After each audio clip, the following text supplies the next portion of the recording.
Are you an interior designer or a thought leader, and are you kicking around writing a book? Self-publishing, getting a book deal? It's kind of overwhelming to think about, but today's guest, Stephanie Chandler, is going to walk us through it. Stay tuned. Hey kids, and welcome to Designed by Wingnut Social. I'm your host, interior decorator Darla Powell. I'm still kind of getting over my cold, so please bear with the schmutz in the timbre of my voice. For some reason, I just hang on to that forever, but I feel fine. Don't worry.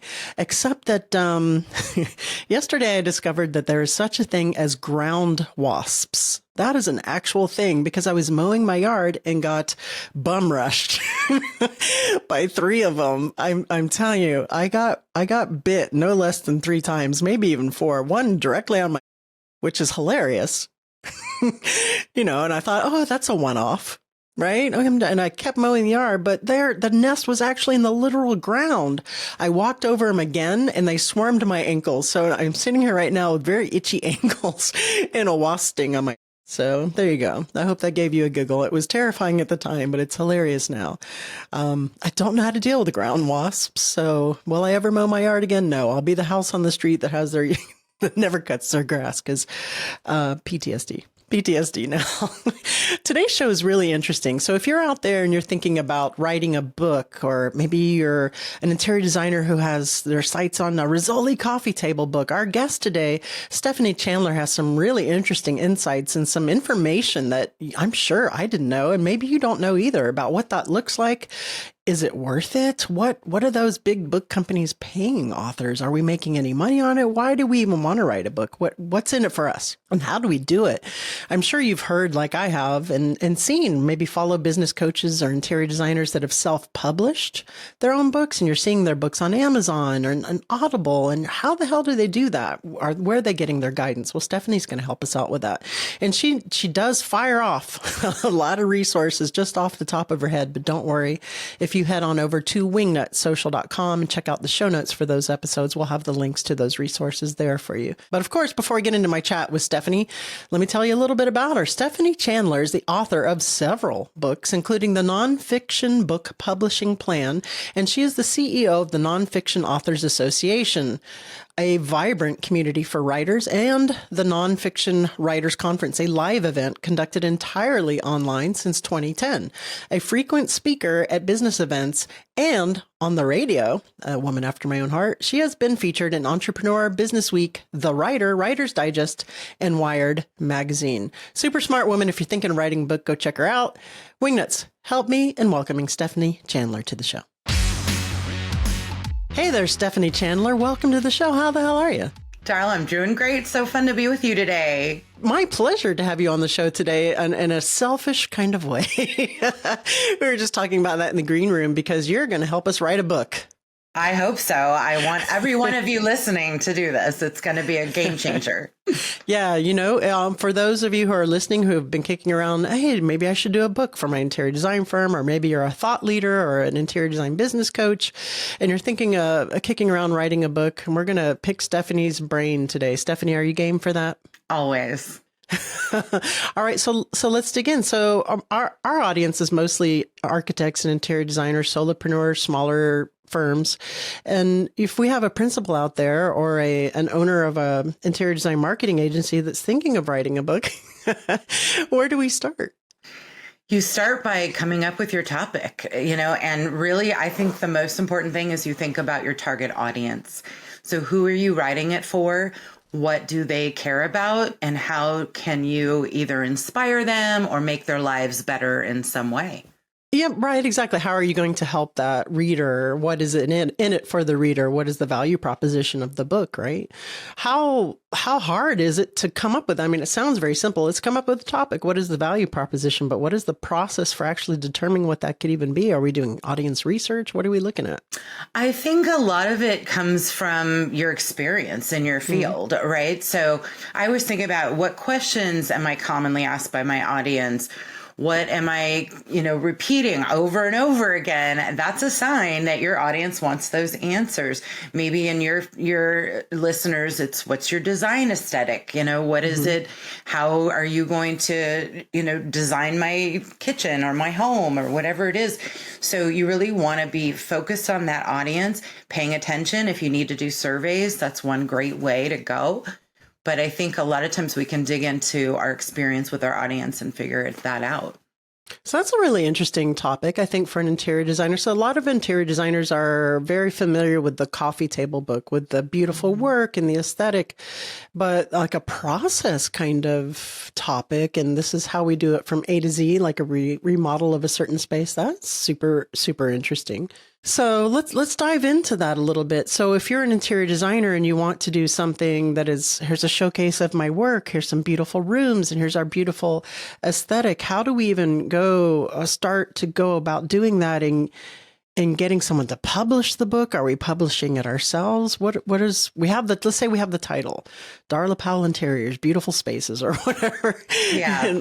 What is our first step to even getting started? It seems very intimidating and overwhelming. It is overwhelming. The publishing industry is very confusing. There's a lot of difficult advice out there. So first of all, traditional publishing, it's harder than it ever has been to get a book deal. And really the publishers are looking for people with a platform. Darla, you have a platform. You have a podcast with lots of listeners. That is helpful if you want a traditional book deal. If you don't have a large platform, meaning a following of some sort, you're probably better off to focus on self-publishing. And honestly, I think self-publishing today has a lot more advantages than ever before because we're not really walking into brick and mortar bookstores the way we used to. So there's a lot of benefits there. Sadly, I remember going back and, to the Barnes and Noble and just sitting and reading books and buying books. And I mean, they still exist and people are still kind of doing it, but not nearly like they were doing it 10 or 20 years ago. So I understand that. One of the biggest publishers in the interior design space is Rizzoli.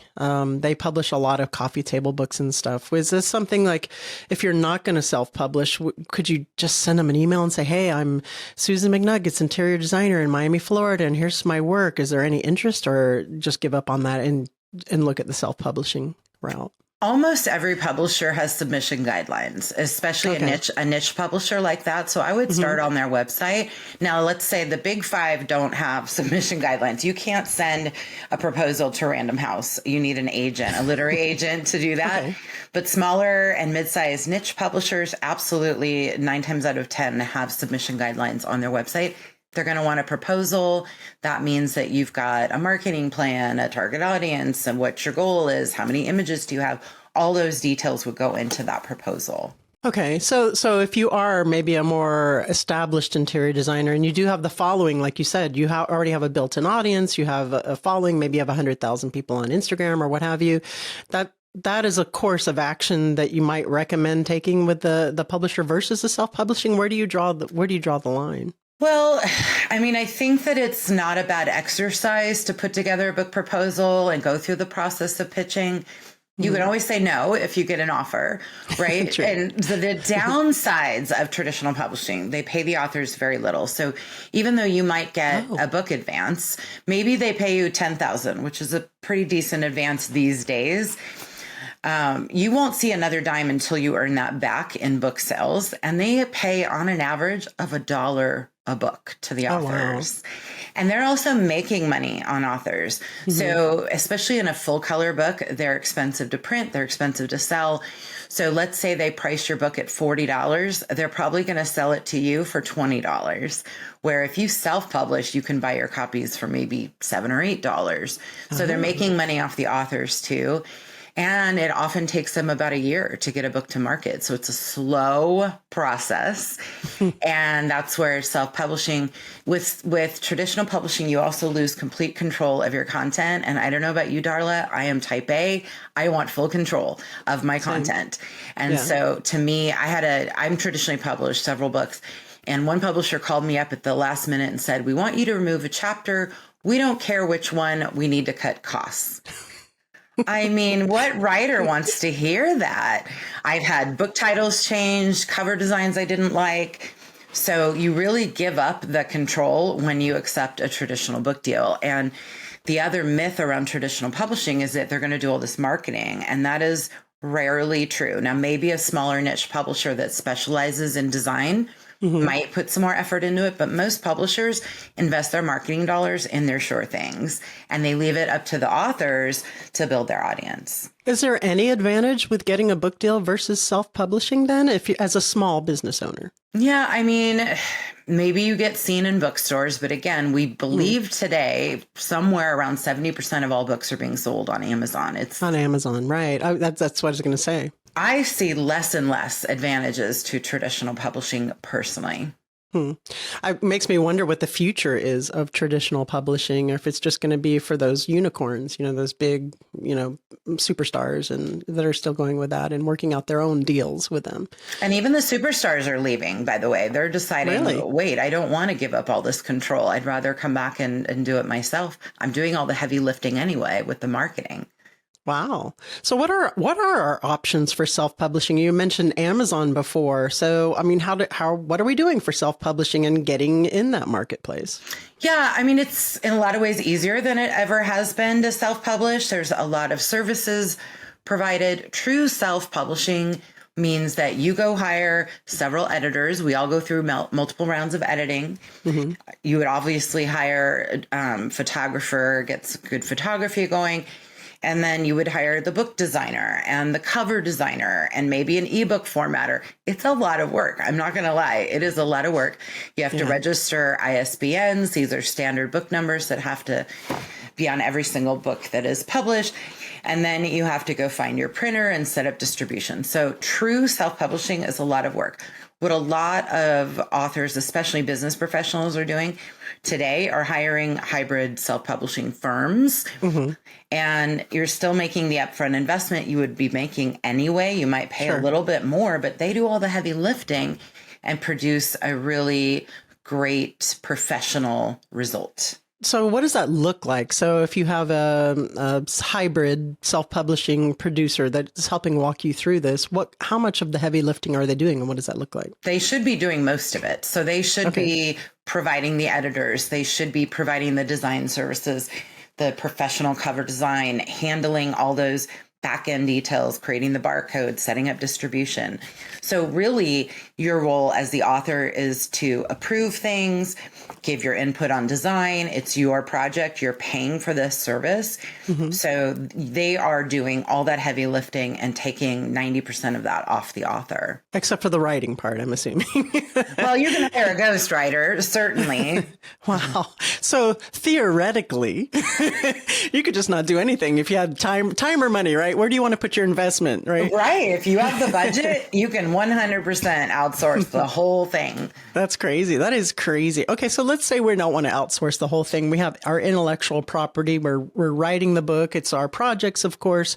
And let's say you or another self-help publisher or self-published agency is helping us walk that through us. So you're guiding and directing the content as well. So you know what I'm saying? So I'm still a little bit overwhelmed with the process. So help me to understand that just a little bit more clearly. That's where editing comes in. It's a good question. So, and that's why I say most authors are going to go through at least 3 rounds of editing. And there's developmental editing is the most complex. That's the one where they get in and really kind of dissect your content, move it around, make improvements. It's like performing surgery on a manuscript. Now, some authors need that. If you're not really comfortable as a writer, if you're second guessing your choices in the writing, developmental editing is a wonderful investment. Next level is copy editing. Every writer needs copy editing. That's a line by line review of your prose. It says, oh, you repeated this. You said this in an earlier chapter. This isn't clear. Perhaps you should expand here. So it gives you some editorial feedback. And then the lowest level is proofreading. Of course, we all need grammar, punctuation, spelling. And I really believe in multiple sets of eyeballs on a manuscript. We're human, right? Yeah. So I actually did write a chapter in Luann Nagara's Well-Designed Business book. I wrote a chapter, and she did have a self-publishing agency that was helping her through. And I remember I went through multiple rounds and revisions. And there were a couple of edits, though, by the editors who didn't quite understand the topic. The genre was the digital marketing. So they weren't the experts in that. And we had to, put back a couple of edits saying, no, the reason is because the A, B, and C for digital marketing. And they were like, oh, okay, now we understand. So how do we as interior designers find an agency that speaks our lingo, that knows, those methods and processes to work with? Oftentimes you hire an editor before you even go to the agency. So you might just start by going to the Editorial Freelancers Association, and you can put out an RFP and find editors that have worked in design or have worked in whatever field you're in. So oftentimes writers, when they're in that early stage, will work with an editor prior to hiring a hybrid firm. Okay, I see. So would that be what you would recommend then, is to get the editor first and then find the agency or the firm? Okay. Yeah, because you're still going to end up doing some final editing. Usually your, your copy editor and or your proofread with the agency. But if you're in that developmental stage and you really want to get that feedback, it's wise to hire the editor early. So you mentioned ghostwriter before, and of course we all know that that's an option, and big celebrities do that as well. But what if you want to write your own book? You feel, okay, I want it to be my own blood, sweat, and tears, but you're not really the best writer. What are your recommendations? That's where editing comes in. I mean, get it on paper and editing. I'm not an editor, and so I'm such a fan of editors. But that is where that comes in. And you can also work with a book coach. There are book coaches who will work with you chapter by chapter and help you get your thoughts out on paper and get it in an organized manner. And they will do some level of editing through that process too. I mean, there's people available to help with every step of this process. Okay, so that's pretty cool. So maybe your writing isn't that strong, but you have thoughts that you want to convey. So a book coach, book editing, again, can help guide you to make it readable, to make it entertaining, or what have you, in the style that you want. At what point, how bad would you have to be to eschew those options and actually just say, screw it, I'm going with a ghostwriter? I don't think you have to be bad. I think maybe you have to be too busy or feel overwhelmed by it. If you're already producing content like you are with your podcasts, or maybe if you have a blog, a lot of that content could be transcribed or pulled in. So, lots of busy people hire ghostwriters. It's a very popular option. I'm speaking to the Association of Ghostwriters tomorrow. They have their own association too. Oh, really? How cool. Okay. So the Association of Ghostwriters, is that where someone would go to find that, or? Yes. Okay. Yes. Okay.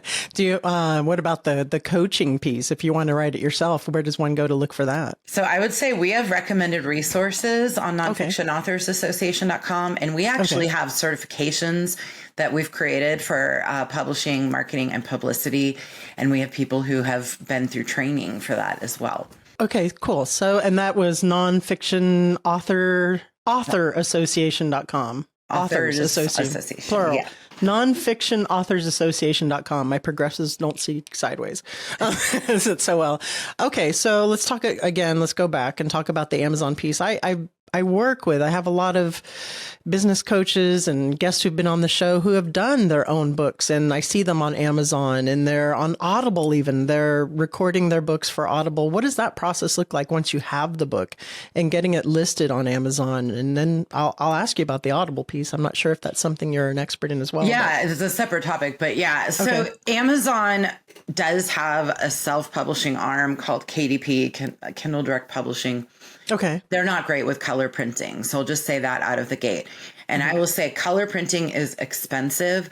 And from a self-publishing standpoint, a lot of writers look to overseas, quite frankly, for printing. But if you're working with a hybrid press that has that built in, they're also going to have your distribution set up. So it's really pretty easy at this point to get your book listed on Amazon, BarnesandNoble.com, all the online outlets. Your hybrid firm can do that, or you can do that with a service like Ingram Spark is one that we use and recommend, Draft to Digital. And then ebooks, do that through Draft to Digital, Smashwords, directly through KDP. So again, so many details to manage, but it's all can be handled, especially by a reputable firm. It sounds like doing a coffee table book is a lot more complicated than just doing an intellectual, here's my thoughts and here's how you do this thing book. It is. And also, I'm thinking about your designers. Coffee table book is not always the best choice. Maybe you want to teach something about your unique process, so maybe it's more of an instructive guide that shows people from a DIY perspective. And we all know that you can DIY all day, but not everybody's going to actually want to implement the DIY. So I also think that's a really good, even from where you sit, teaching people digital marketing for their interior design business. You can give them all your best material, but half those readers are going to prefer to hire you and to do it for them. Yeah, and that's exactly how it works with us. I mean, the people that do it themselves for the marketing, they do it themselves, but those are few and far between. It's mostly when they, as a thought leader, when you're putting out the content marketing, which is what we're doing effectively with the podcast or with our Instagram or what have you, they're, okay, I'm just going to hire them. I don't have time. I'm overwhelmed. Yes, and that is a perfect thinking, of course, for marketing that book. So speaking of marketing the book, let's say we've done it. Okay, we have the book, we have the how-to, or we have our book. I'm even thinking like a DIY though kind of book, still going to need some color imagery and stuff. So we would definitely want to work with the hybrid firm or self-publishing firm. Okay, so we have the book. What are your recommendations? I'm going to have my own as a digital marketing agency to market the book. But what have you found to be most successful for marketing a book? There's so many out there. There are. So you really do have to have a focused marketing plan. From a digital marketing perspective, Amazon has pay-per-click ads. Those have been really fabulous, especially in the nonfiction space for people who actually understand pay-per-click ads. Yeah. Most authors don't. So that's often something that's hired out. But podcast tours are one of my favorite things for authors to do. Build that platform. I'm a huge fan of build your email list, right? Give out free content, build your community, right? Of followers. You're already there. Most authors aren't coming in with that kind of audience. So they have to start from scratch and figure out how do they use content marketing tactics to reach their ideal audience. There are agencies, there are actual PR agencies who specialize in getting you seen on podcasts as guests to market your book. And we get them all the time. We get pitches, and we've had guests on the show that have books on there. So that is a really effective way. It's a numbers game. You have to do quite a few podcasts for that, but that's a great way to get your book out there. And I find a lot of books that I order from Amazon from podcasts that I listen to. I'm one of those. Me too. I hear the guest, and I go and download the book or the audiobook. Yeah. So, for obvious reasons, an interior design book isn't really going to translate great to an audiobook, even a DIY kind of thing. We're going to want steps and pictures and imagery in there for sure. But we have a lot of people in the audience listening who are thought leaders and interior design business coaches or, marketers or professionals. So let's talk about what translates well. Maybe I'm wrong. Maybe it seems like you had a thought there to an audiobook and how we make that step from just having the Kindle published book on there that you can read or order the hard copy or what have you to listening to it. Yeah, I've become a huge fan of audiobooks myself. Same. Yeah, it's just so convenient. I agree. And I'm a former bookstore owner. Like, I love a physical book. How cool. Audiobooks have really made life easy if you want to read a book a week, get audiobooks. So, and it's also the segment of publishing that's growing the fastest. Yes. So for the next, 5 to 10 years, we really believe audiobooks are climbing. And it's actually really easy to self-publish an audiobook. So there's one primary service, which is ACX. That's a self-publishing audiobook service that is owned by Amazon. So I am going to say, based on my love-hate relationship with Amazon, the beast, it's not my number one choice for my audiobook publishing. I prefer a service like Findaway Voices. They are going to be more friendly to all the other audiobook outlets, right? Beyond Audible. I see. Yeah. And still gets you onto Audible. You earn a little bit less per copy, but then you're everywhere. And I think that's really important. It's also not super expensive to publish an audiobook. I mean, most people need to go rent a studio if they want to record their own audiobook because the quality has to be so high. Yeah. But a lot of authors will hire out voice talent, and it's based on the length of the book. But I mean, on average, I'm hearing rates under $2,000. Really? Mm-hmm. Now, do you have to have an actual physical on paper book to have an audiobook? Can you skip the paper book? Is that recommended? You can skip the paper book. I wouldn't recommend it. And then the other point you had made about the visual part of your book, you can have a companion PDF download with an audiobook.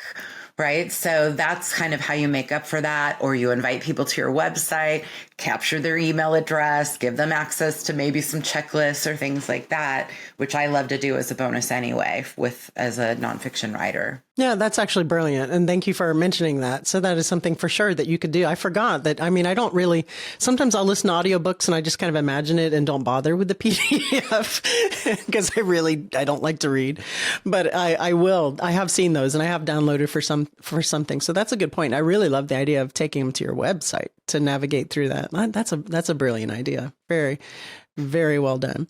So, Stephanie, is there anything that I've forgotten to ask you on this front, self-publishing, that you think that the audience needs to hear before we get into the What Up Wingnut round?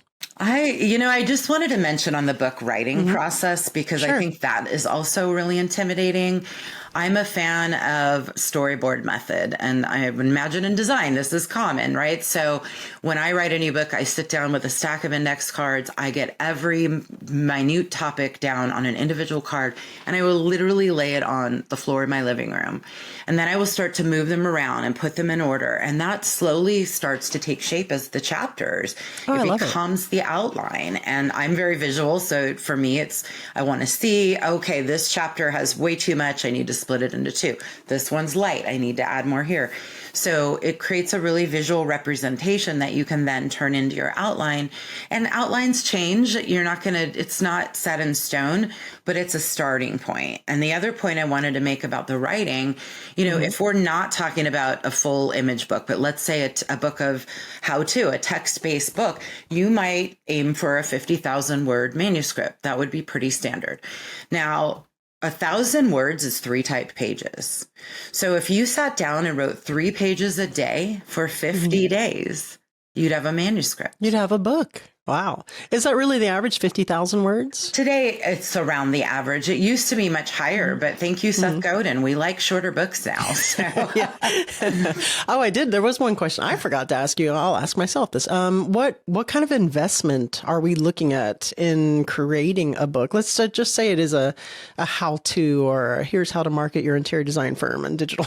So, the editing tends to be one of the bigger expenses, depending on how much you need, right? So I would set aside at least 5,000 for editing, more if you're needing developmental also.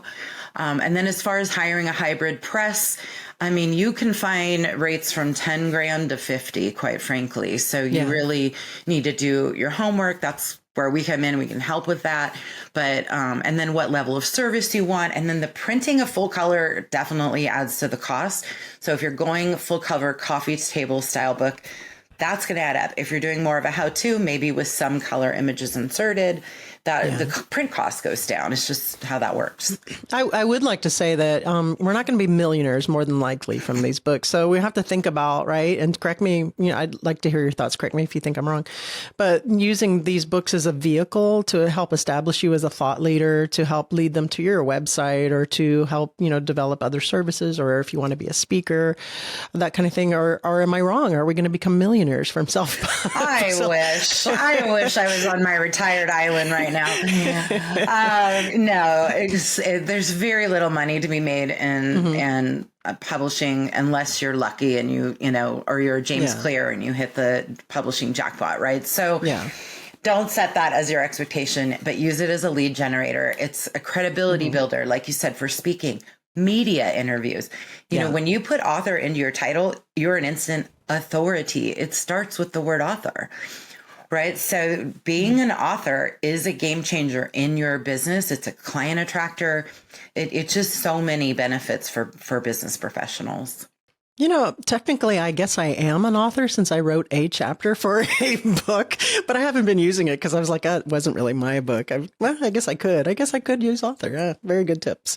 Yeah, just use it as a vehicle, a launching pad. And if you do, because I interviewed Luann Nagara, I don't know if you know her, she's a very well-respected interior design podcast host, and she's written a couple books, and she's admitted on our show that it's not like she's getting rich from the book, but it does help lead her listeners or her audience to other services, speaking gigs, and helps to establish her as that authority in the genre. So good to note. Don't think you're going to retire on your self-published book, at least not just straight from that. Stephanie Chandler, thank you so much for your thoughts on the subject. Now I have to ask you, are you ready for the What Up Wingnut round? I think so. What would the hashtag on your tombstone be? She chose joy. Beautiful. You're stuck on a deserted island, but you can have your one favorite food forever. What is it? Nachos. With cheese, I'm assuming. What's on these nachos? Oh, definitely guacamole, cheese, the sauces, all the things. Love it. Love it. That's a very good choice. Last but not least, and here, this might be hard for you, a previous bookstore owner, please choose a book that's impacted you either personally or professionally. This was a tough one for me, but I'm going to recommend something I just recently read, and it's 10X is Easier Than 2X by Dan Sullivan. Really enjoyed this book. It's about growing your business and focusing on your priorities in your business. Thought it was really well done. Listen to the audio version, by the way, Darla, and the audio has bonus interviews with Dan Sullivan. Oh, cool. So I've become a fan. All right. I have 2 credits that just renewed, so I'm going to go check that out. Stephanie Chandler, please tell the audience where they can go to find out more about you and about nonfictionauthorsassociation.com, and we'll call it a day. Yeah, check us out, nonfictionauthorsassociation.com. Tons of free resources on the blog. We have a thought leader membership level, Darla, that really addresses how to elevate your platform, online. And I spend a lot of time there on social media, and I'd love to hear from any of your listeners. Thank you so much for having me. Oh, it's my pleasure. I'm going to go check that out. Thank you so much. So Stephanie did mention a lot of resources in this episode. And like I said at the beginning of the show, head on over to wingnutsocial.com, check out the podcast to get those resources and those links that she mentioned. Don't worry, don't crash. Don't try taking notes on your jog and get eaten by a bear or something where you're not paying attention to your surroundings. We have you covered over there. So definitely some interesting insights on the behind the scenes of the book publishing situation for small business owners who want to do a coffee table book. And I mean, coffee table books in and of themselves are super expensive to buy. So I can imagine they're super expensive to produce. I mean, you go to High Point and you get a signed book by an author and it's like $100. You know, they're really expensive anymore to do those. So I can only imagine how expensive they are to publish and to produce. I'm really wondering, as I mentioned to Stephanie, what the future is of that publishing industry and what they're doing to pivot. But that's a whole other show for a different podcast, I'm imagining.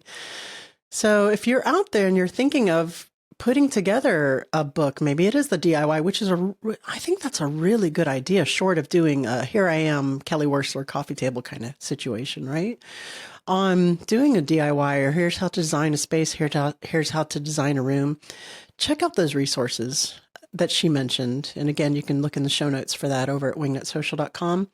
And after the show, I was talking to Stephanie in the green room, and she said she's had several clients that she's worked with or coached who just go and stay at a cabin or stay at a hotel for a few days away from distractions and just write and put everything out there so they just get it done. That's a really good idea. I would need that. I don't know if you're anything like I am. I'm distracted a million times a day with bells and whistles and social media and work chats and you name it. So that's a really good idea.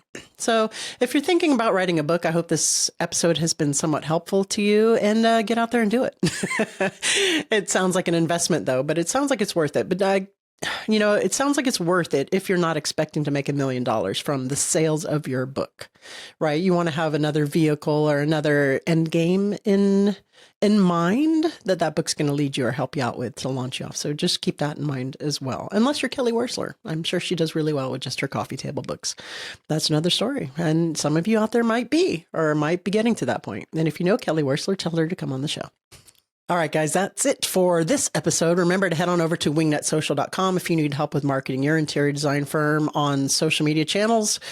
And if you are at a beginning stage, maybe you're a beginning interior designer, check out Wingnut Academy. That Instagram for interior designers will be a tremendous game changer for you in marketing your business for a very low cost of entry to getting your messaging and your business out there for potential interior design clients. It's invaluable. It really is. It's a crazy no-brainer and underpriced in my opinion, but super, super helpful to get your feet wet, to get you started and get your business out there. That's how I grew my interior design firm so fast, so quickly, was through my social media marketing efforts, and went from nobody knew who Darla Powell Interiors was to being on podcasts and magazines and clients.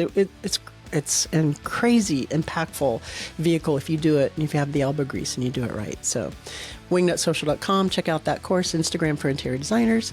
And that is it again for today's show. I may have already said that, but I have cold medicine running through my veins and wasp stings, wasp venom.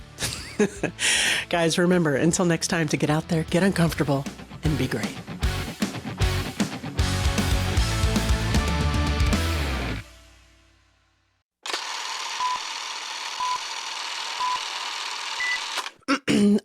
Excuse me. There's the cough. Self-publishing, getting a book deal, it's kind of overwhelming to think about, but today's guest, Stephanie Chandler, is going to walk us through it. Stay tuned. First take. Definitely some interesting news and tidbits. News, or information, I should say. Guys, remember